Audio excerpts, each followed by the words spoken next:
"My name is Ohio Rose Samuel," I announced, and I heard gasps throughout the crowd as some of the older business leaders recognized the name. My father was Ohio Sam Samuel, Ethan Donald's former business partner and co-founder of what was once called Donald Samuel Enterprises. Ethan was shaking his head frantically. "This is impossible," he said, his voice cracking. "You're dead. You disappeared years ago. You can't be here." "Is that what you told yourself when you killed my father?" I interrupted, my voice cutting through his practiced deflection like a blade. That he needed help, that he was somehow the problem. The gasp that rippled through the crowd was audible. Several people pulled out their phones, some calling for security, others starting to record. Ethan's composure finally shattered completely. "You don't know what you're talking about," he snarled, and for an instant I saw the real man beneath the polished exterior, the cold, calculating killer who had murdered his best friend for money and power. My name is Ohio Rose, though most people who pass me on the street don't bother to ask. They see the tattered coat, the cardboard sign, the way I've made a home in the shadow of the gleaming Donald Enterprises building, and they look away. But I see everything from down here, every expensive shoe that clicks past, every whispered conversation about stock prices and merger deals, every face that refuses to meet my eyes. For 3 years, I've been sleeping on this corner. 3 years of watching Ethan Donald stride through those glass doors like he owns the world, which, in many ways, he does. His name is on buildings across the city. His face graces magazine covers, and his charity galas make headlines in all the society pages. He doesn't know who I am. How could he? The last time he saw me, I was 12 years old, standing in my father's office while they discussed their latest business venture. That was before everything changed, before my father died, before I lost everything. The morning of October 15th started like any other. I was folding my sleeping bag when his shadow fell across me. Ethan Donald in his $1,000 suit, looking down at me with that practiced smile he reserved for cameras and board meetings. "Good morning," he said, and I could smell his expensive cologne cutting through the autumn air. "I've seen you here for quite some time." I looked up at him, my heart hammering against my ribs. Did he recognize me? After all these years, was there something familiar in my face that reminded him of the partner he'd betrayed? "Yes, sir," I managed, keeping my voice steady despite the storm raging inside me. "I have a proposition for you," he continued, pulling out his wallet. "I'm hosting a charity gala tomorrow evening. 500 of the city's most influential people will be there, all gathered to support the less fortunate." He paused, and I caught something cold glittering in his eyes. "I'd like you to attend." My breath caught. This was it. After 3 years of planning, of waiting, of gathering evidence while living in the shadows of his empire, fate was finally giving me the opening I needed. "Me, sir?" I asked, playing the role he expected. "Yes.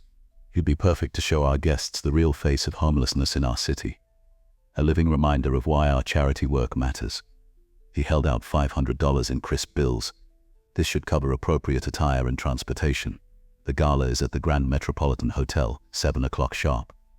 I took the money with trembling fingers, not from gratitude, but from the rage I was fighting to contain.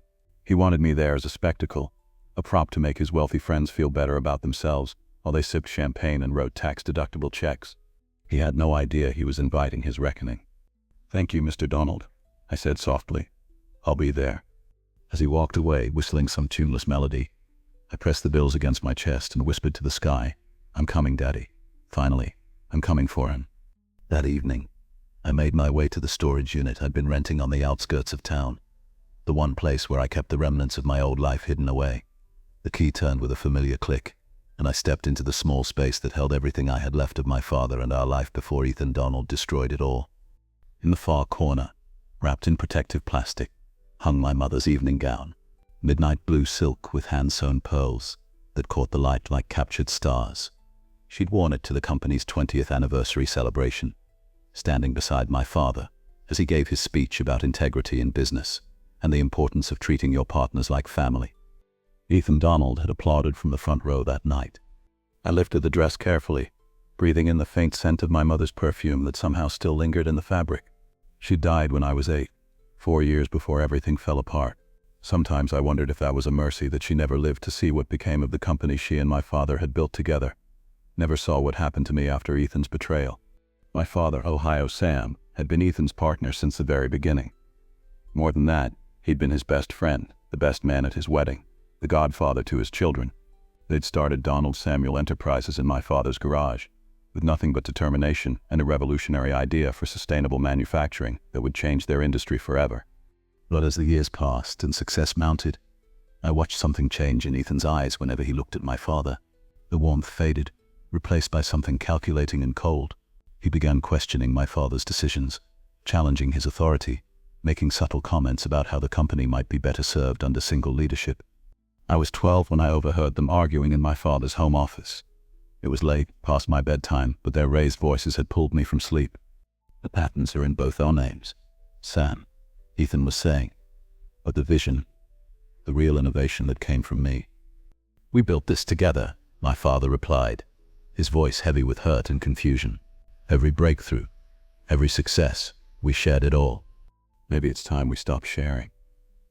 3 days later, my father was dead. A tragic accident, the police said. His car had skidded off a rain-slicked road late at night. No witnesses, no other vehicles involved. Just a brilliant man's life cut short by cruel fate. Ethan spoke at the funeral. He cried real tears as he talked about losing his best friend and partner. He promised to take care of me, to honor my father's memory by continuing their shared vision. The promises lasted exactly as long as it took for the lawyers to sort through the paperwork. Within 6 months, Donald Samuel Enterprises became Donald Enterprises. My father's name disappeared from the building, from the letterhead, from the company history, and I, a grieving orphan 12-year-old, found myself with a guardian who saw me as nothing more than an inconvenience to be managed. Ethan sent me to boarding school, as far from the city as possible. He said it would be good for me, help me heal. What he really wanted was me gone, where I couldn't ask uncomfortable questions or remind anyone that half of his empire had belonged to someone else. I stayed away for years, earning scholarships, working multiple jobs, trying to build a life from nothing. But I never stopped investigating, never stopped gathering evidence. I learned about forensic accounting, about corporate law, about the paper trails that men like Ethan Donald always leave behind when they think they're clever enough to cover their tracks. And slowly, piece by piece, I uncovered the truth. The accident that killed my father wasn't an accident at all. Ethan had tampered with his car, loosening the brake lines just enough to cause a failure on that rainy night. He'd been careful, methodical, but not perfect. The mechanic who'd done the work for him had kept records. Insurance photos showed inconsistencies, and there were witnesses who remembered seeing Ethan near my father's car that afternoon. More than that, I found evidence of the financial manipulation. Bank records showing how Ethan had systematically moved company assets into accounts bearing only his name. Legal documents that had been forged or altered. Patent applications that listed him as the sole inventor of ideas that belonged to my father. But evidence wasn't enough. I needed confession, witness testimony, something that would hold up in court and in the court of public opinion. I needed Ethan to feel safe enough to reveal his true nature. So I'd spent the last 3 years playing a role, becoming invisible, waiting for the perfect moment. Living on the street had been harder than I'd imagined, but it had also been the perfect disguise. Who would suspect that the homeless woman sleeping outside his building was the daughter of the partner he'd murdered? Now holding my mother's dress, I knew that moment had finally arrived. The next morning, I checked into a small hotel room using cash I'd saved over the years. For the first time in 3 years, I stood under a hot shower until the water ran cold, washing away the grime and the carefully cultivated appearance of defeat. In the mirror, I barely recognized myself. My hair, once it was clean and styled, still held traces of the rich auburn color I'd inherited from my mother. My eyes, my father's eyes, according to everyone who'd known him, were still the same deep brown that reflected intelligence and determination. I'd lost weight during my years on the street, more than was healthy, but the bones of who I used to be were still there. As I applied makeup with hands that remembered how to be steady, I watched myself transform from Ohio Rose the homeless woman into Ohio Rose the rightful heir. My mother's dress fit perfectly, as if she'd known someday I would need it for this exact purpose. The midnight blue brought out the color of my eyes, and the pearls caught the light like tiny promises of justice. I pinned my hair up the way she used to wear hers, leaving a few tendrils to frame my face. When I was ready, I called the number on the business card I'd been carrying for 2 years. Gregory speaking. "Mr. Gregory, this is Ohio Rose. I believe it's time." Gregory was an investigative journalist who'd been following corporate corruption cases for the past decade. He'd contacted me after I'd reached out to him through encrypted channels, drawn by the story I had to tell and the evidence I could provide. He'd been patient, waiting for me to make my move, understanding the timing would be everything. "Are you sure you're ready for this?" he asked. "Once we start, there's no going back." "I've been ready for 15 years, I told him. "Tonight at the Donald Enterprises charity gala, Ethan Donald is going to confess to murdering my father." "How can you be so certain?"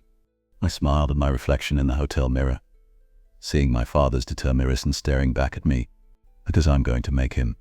Gregory had positioned himself as a society photographer for the evening, his credentials solid enough to get him past security with his cameras and recording equipment.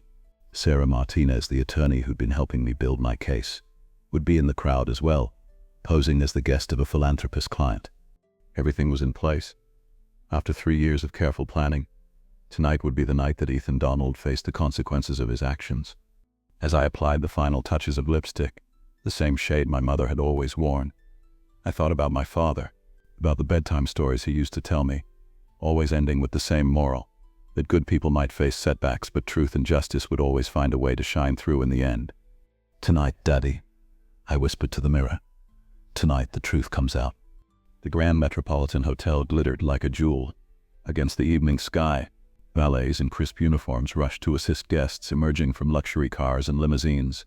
Women draped in designer gowns and glittering jewelry swept up the red carpet, while men in perfect tuxedos escorted them, their laughter and conversation creating a symphony of wealth and privilege. I stood across the street for a moment, watching the parade of society's elite.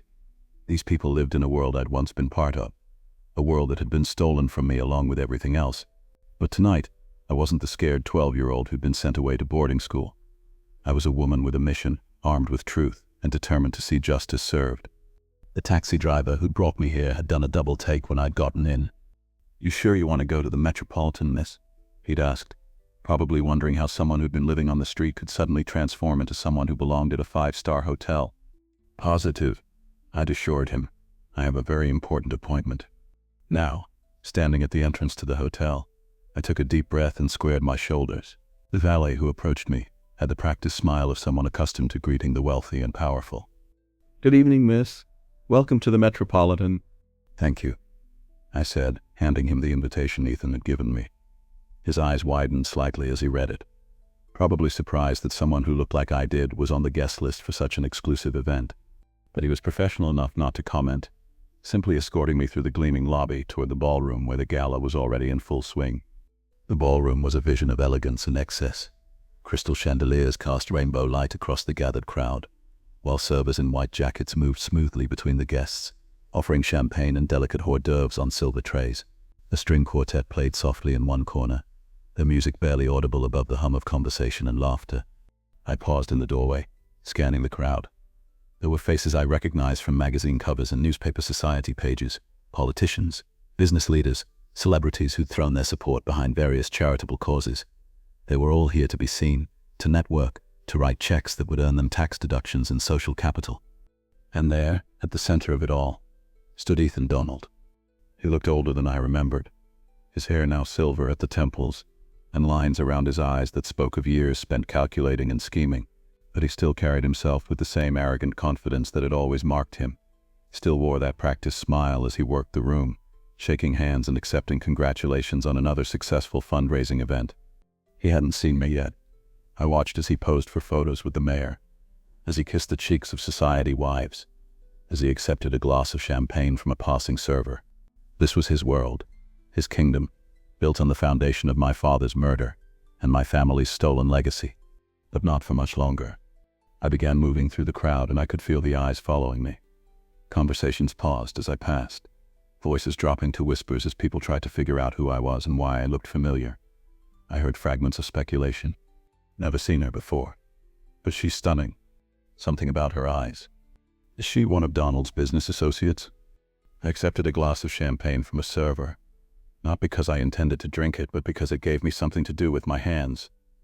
The crystal felt cool and solid in my fingers, grounding me as I prepared for what was to come.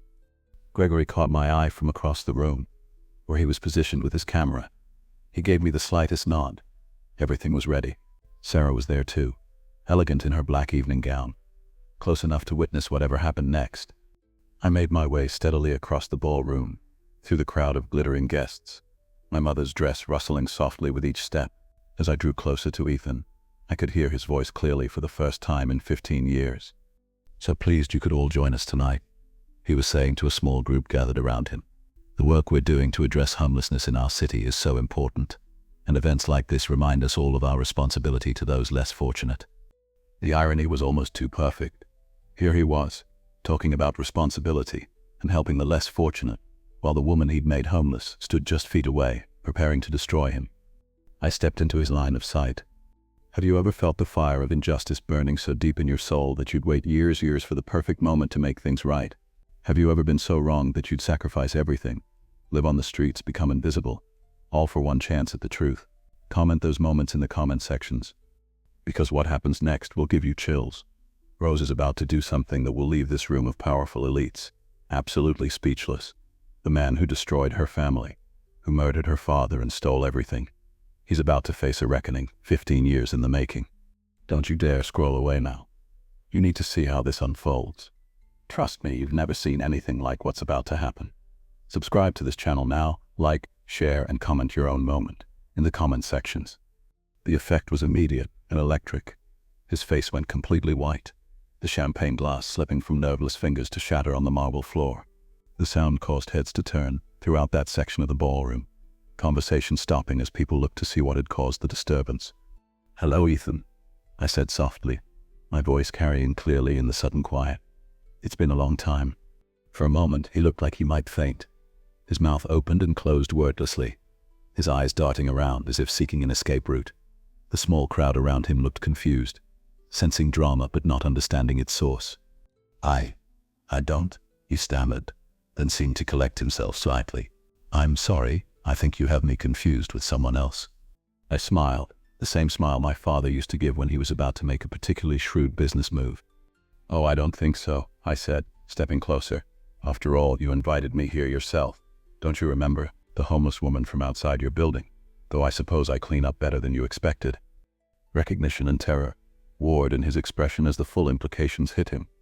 Around us, I could feel the crowd growing, sensing that something significant was happening, but not yet understanding what. "Ladies and gentlemen," I said, raising my voice so it carried throughout the ballroom, "I'd like to thank Mr. Donald for inviting me to speak to you tonight about homelessness in our city. It's a subject I know quite well, having spent the last 3 years living on the streets." The room had gone completely quiet now, all attention focused on us. Ethan's face had gone from white to green, and I could see sweat beading on his forehead despite the air conditioning.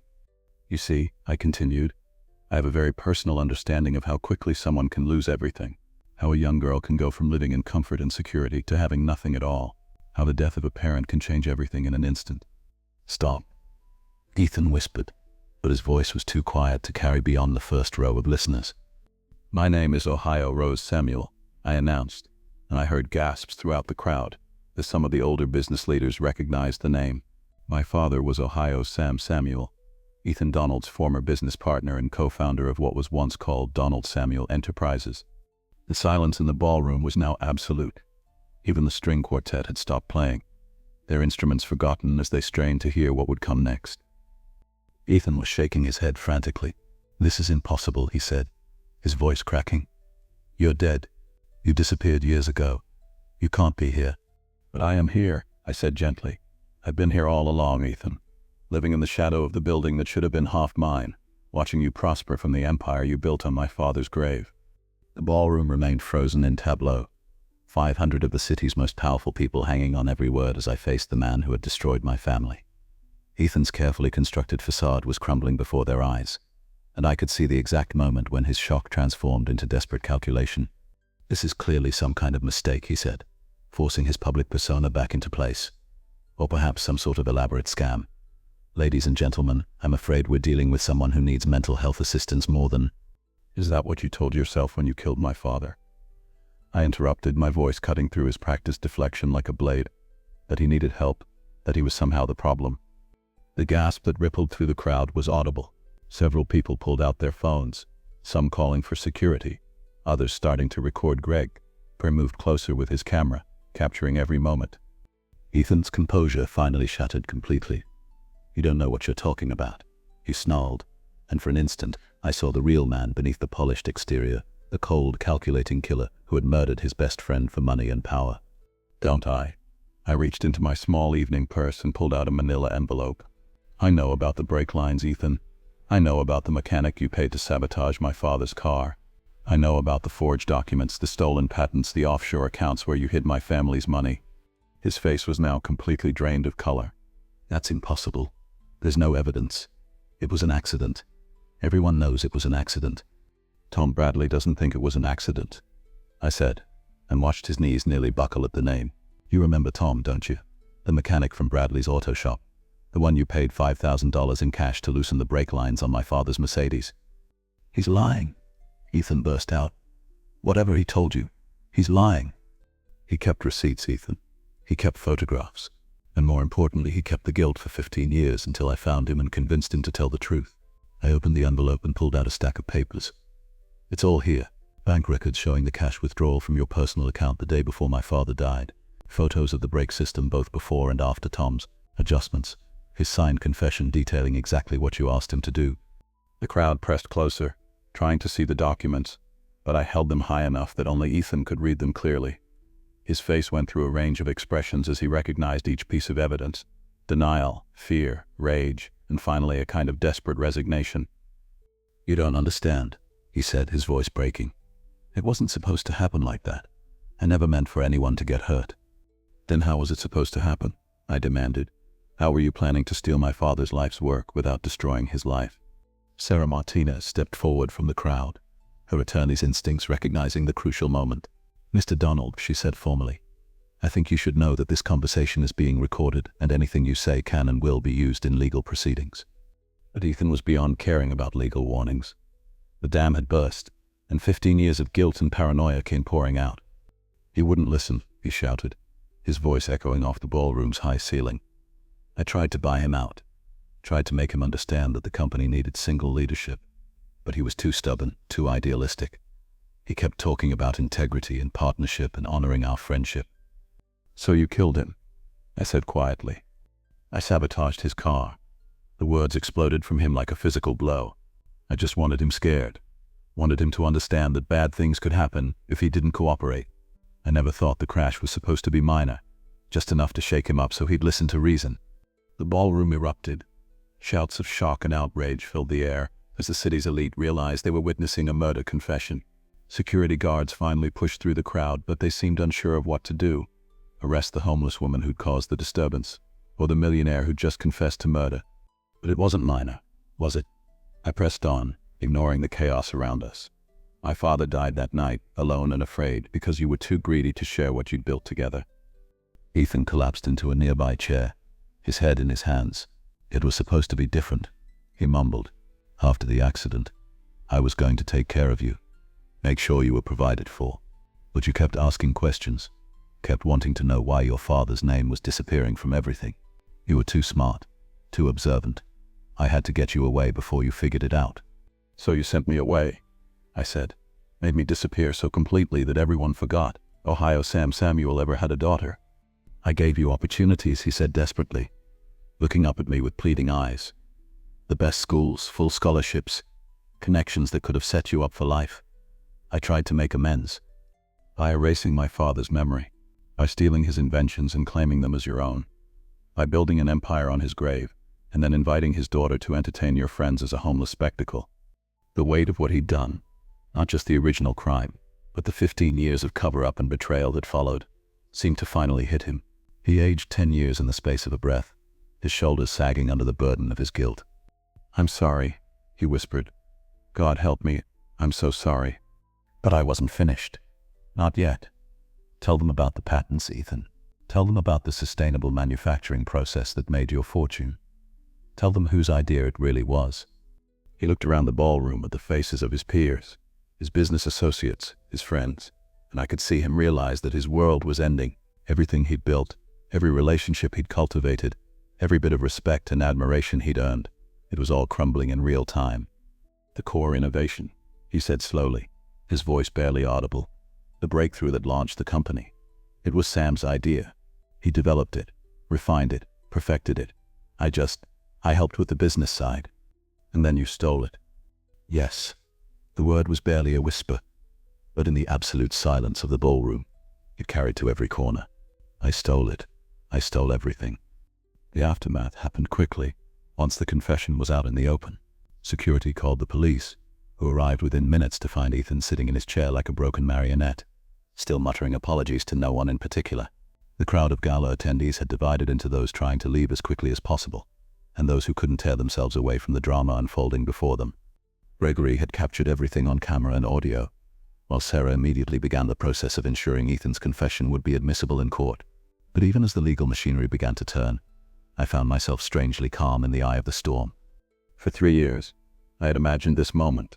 I had dreamed of seeing Ethan Donald destroyed, of watching his empire crumble as mine had. But now that it was happening, I felt something I hadn't expected: pity. He looked so small sitting there, this man who had loomed so large in my nightmares. The powerful businessman who had commanded respect and fear was gone, replaced by a frightened old man who had finally run out of lies to tell himself.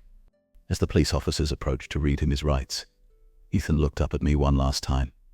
"Rose," he said softly, "what happens now?" I considered the question seriously. What did happen now? I had my justice, my vindication, my father's name restored.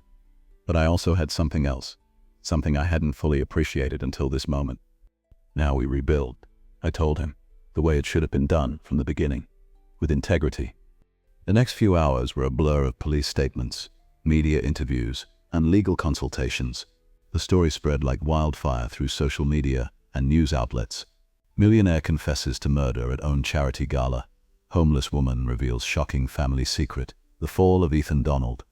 But while the media focused on the scandal and the spectacle, I was already thinking about the future. 6 months later, I stood in the same office where my father had once worked alongside his partner and friend. The nameplate on the door now read Samuel Enterprises, and through the floor-to-ceiling windows, I could see the city stretching out below, a city that was slowly beginning to change. The legal proceedings had moved swiftly. Once Ethan's confession became public, additional evidence had emerged as other victims of his business practices came forward, and the case against him was ironclad. He was sentenced to 25 years in prison for second-degree murder, with additional charges for fraud, embezzlement, and conspiracy. But more than that, the civil courts had ruled in my favor on every count. The patents that had been stolen from my father were returned to his estate to me.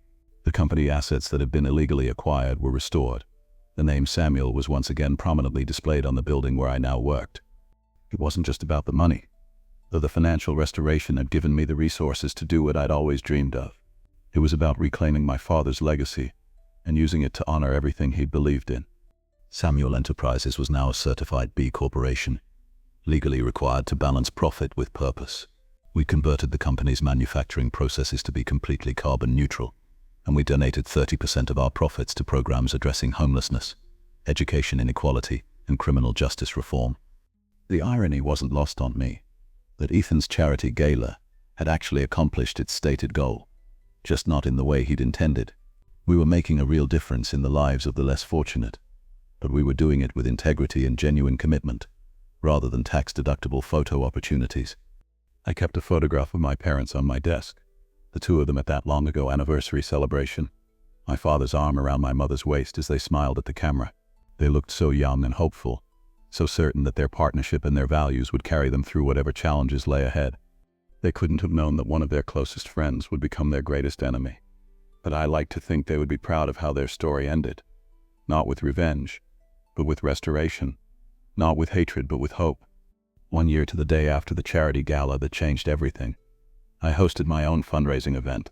The venue was the same, the Grand Metropolitan Hotel, but everything else was different.